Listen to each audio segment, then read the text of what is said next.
Hey everyone, I'm back with another project share. This is using the latest release from Dianna Marcum and AdornIt. This is the Puppy Chow recipe stamp. I believe if you are part of the monthly recipe stamp club, then you would get this particular stamp set, and this is the add-on, I believe. So we've got these two here, as well as a 6x8 and another 4x4. So these two are usually offered a la carte. So there's this one right here. I'll turn it this way so you can see it better.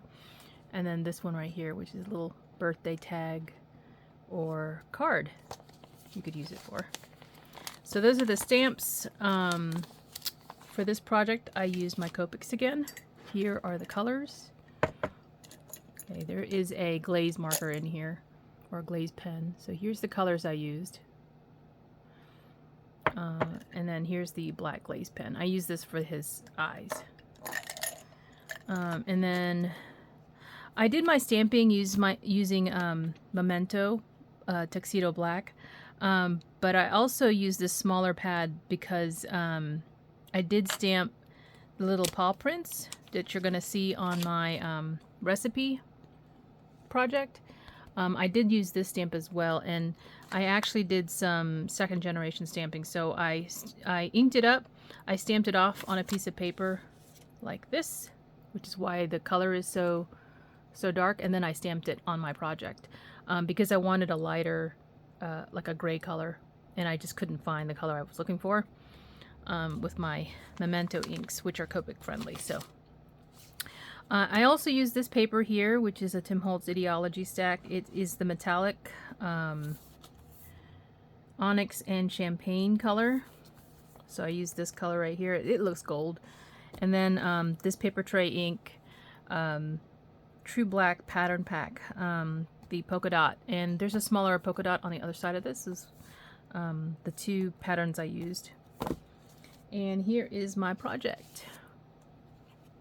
So I did another recipe card. Oh, I did use my tab punch again, simply because I like having the little tab on the card. And so you can see this is a small pattern of the polka dots. And behind it is a little border of the gold metallic cardstock here.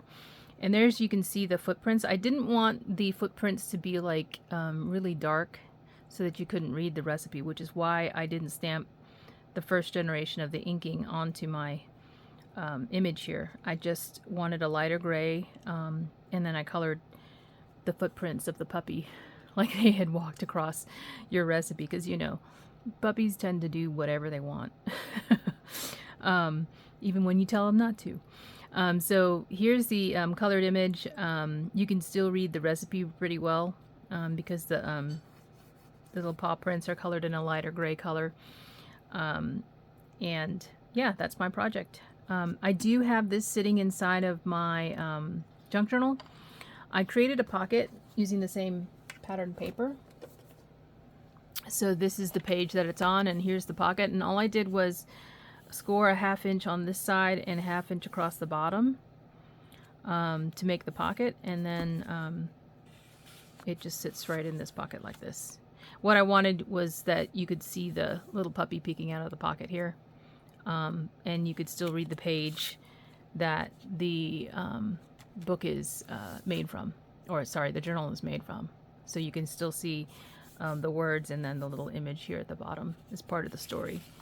So yeah, this is my little project for the Puppy Chow.